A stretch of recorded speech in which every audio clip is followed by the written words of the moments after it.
샬롬, 반갑습니다. 오늘 하루도 시작이 되었습니다. 오늘 하루도 그리스도 예수 안에서 온전히 승리하는 하루가 되시기를 바랍니다. 오늘은 잠언서 25장 1절로 28절의 말씀을 가지고 자기 통제의 중요성이라는 주제로 묵상한 것을 서로 나누어 봅니다. 잠언서 25장은 히스기야 왕의 신하들이 편집했죠. 솔로몬의 잠언으로 히스기야 왕이 어떤 이유로 인해서 그의 신하들에게 솔로몬의 잠언들을 수집하게 했는지에 대한 역사적인 배경은 확실하지 않습니다. 여기에서는 지혜 있는 자가 하나님의 통치를 대행하는 왕의 인정을 받기 위한 바른 자세와 아울러 어떤 절제 있는 자신을 제시함으로써 일상사 전반에서의 자기 통제의 중요성에 대해서 교훈해주고 있는 말씀입니다. 본문 1절로 15절까지에 대한 묵상의 내용입니다. 지혜 있는 자가 왕 앞에서 취해야 할 바람직한 그 자세와 함께 또 적절한 언어 사용을 지금 권고하고 있습니다. 본문 2절에서 이를 숨기는 것은 하나님의 영화요, 이를 살피는 것은 왕의 영화니라 이렇게 말하고 있습니다. 이 말씀은 언뜻 읽으면 왕의 어떤 자질과 해야 할 직무에 대해서 말이 성격을 말하는 거죠. 그렇습니다. 하나님의 사람들은 어떠한 일을 접하게 되었을 때에 하나님의 지혜를 토대로 관찰하고 생각하는 것이 아주 중요하고 바람직합니다. 본문 8절에서는 너는 급거이 나가서 다투지 말라. 마침내 내가 이웃에게 욕을 보게 될 때에 내가 어찌 할 줄을 알지 못할까 두려우니라 라고 이렇게 말하고 있습니다. 이 말씀은 이웃과의 원만한 대인관계를 가지라는 말씀이죠. 그렇습니다, 여러분.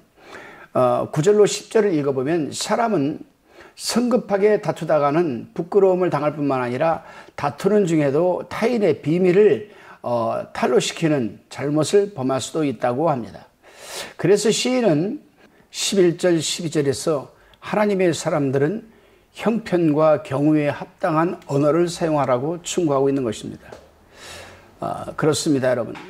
하나님의 사람들이 공의를 이 세상에 실현시켜 나가는 주된 방식 중에 하나가 철저한 언어의 절제된 모습에서 반영된다는 사실을 잊지 말아야 할 것입니다.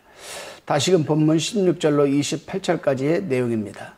여기서는 자기 통제와 절제에 대해서 지금 말하고 있는데 10절에서는 과식을 금해라, 17절에서는 이웃을 자주 방문하는 것을 금하고 18절에서는 재판 시 거짓 증거를 하지 마라, 19절에서는 신뢰할 수 없는 사람은 경계하라고 지금 권면하고 있습니다.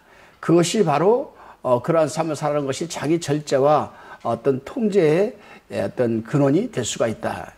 뿐만 아니라 20절에서 동정심을 조심하고 22절에서 또 원수에게 친절을 베푸는 어떤 행위, 23절에서는 참소하지 말고 24절에서는 마음의 평강을 중요시하고 25절에서는 좋은 소식만 전하는 자가 되고 26절에서는 자신의 명성을 떨어뜨리는 행위는 하지 말고 27절에서는 자신을 높이지 말고 28절에서는 자기 마음을 제어할 줄 아는 자가 되라 이렇게 말씀하고 있습니다.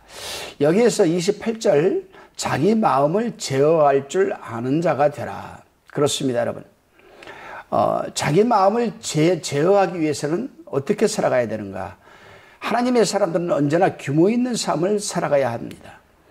지혜 있는 자는 타인과의 관계에 있어서도 가장 적절하고도 합리적인 삶의 형태를 보여주며 살아가야 합니다. 그것이 바로 자기 절제를 하면서 살아가는 방법 중에 하나입니다. 왜냐하면 그럼으로써 또한 세상을 계도하고 인도하는 역할을 수행하기 때문입니다. 오늘 하루도 그러한 한 날이 되시기를 바랍니다. 기도드리시겠습니다.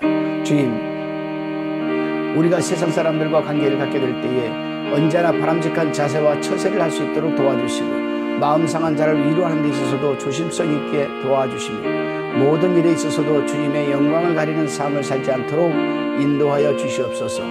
감사드리오며 예수님의 이름으로 기도드리옵나이다. 아멘.